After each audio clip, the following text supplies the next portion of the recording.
Welcome to another episode of CIOtv. I'm your host, Mike Stockwell, and today we're joined by Jeff Cann from Encore Electric. Jeff, welcome to the show. It's great to be with you, Mike. Thank you for having me today. I'm excited to join you. Well, we're excited to have you. Can you tell us a little bit, Jeff, about your role and a little bit about Encore Electric? Of course. I am the Chief Information Officer of Encore Electric. We are a specialty contractor construction projects, and we work in about 6 states with more than 1,200 employees. The majority of those are electricians. And so they're working on data centers, hospitals, large hospitality, resort centers, things like that. And we always build complex work. So our team has a lot of expertise in those areas. I've been the CIO now for 5 years at Encore, and it's been a great journey as we've started to grow the company quite a bit. And then in the overall time I've been here, it's grown significantly, Mike. It's grown more than 3 times the number of people and more than 4 times the revenue. So we've had to experience a lot of growth. There's been a lot of technology challenges along with that. And so it's been really quite a ride in the past few years at Encore. Well, that's great. So you hear about power being such a critical component to the IT space, but it sounds like you guys are also providing it, whether it be, like you said, in a hospital or in a hospitality setting where power always needs to be on. So that's great. One question that I have for you that I like to ask all of my guests that come on the show is, Jeff, you're the CIO at Encore Electric, but how did you get your start in IT?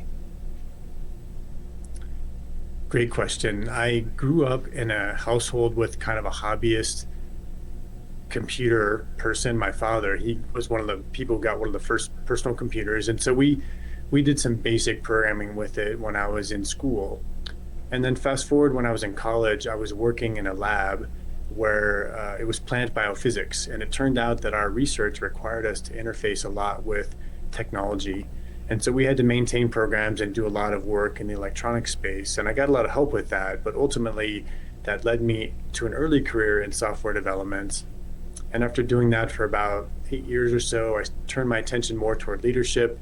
I found that I had people skills that were really helpful in this space. And so as I started to learn and develop my own skills as a leader, I got more and more responsibilities in different roles, working at large corporations as big as $6 billion in revenue and 20,000 people, and just learning the process of IT from all facets. I purposefully took different roles in my career so that I would be ready eventually to be a CIO, so I could understand operations and architecture, strategy, software development, of course. And so in working across 6 industries, I've really had a great bird's eye view into how those industries operate, because all of them require technology to be effective. And so that's actually the most enjoyable part of the job, is understanding how these businesses can be impacted and improved by technology. I hear so many stories on how people got their start. Again, a very interesting one, and I'm sure our viewers are really going to enjoy hearing that. When you have not only a technical mind, but you also have that human interface, it's no surprise that you're where you are today. So kudos to you. One other area I wanted to talk about was from a learning or a training. You don't often hear much about training C-level executives, especially on the IT side. Is there anything that you'd like to share with us or weigh in on that? That's a great question. I think I've been reflecting on this a lot in my own journey as a leader, and I was fortunate at some companies where they were specific and intentional with their leadership training. But ultimately, most leadership training falls into kind of the category of concepts. You might read a book, you might study that concept, and then it's really left to the individual often to practice and put that concept into practice, developing skills along the way. And I think that's my biggest reflection or deficiency in the environment of training, particularly for CIOs, but even for other C-level executives.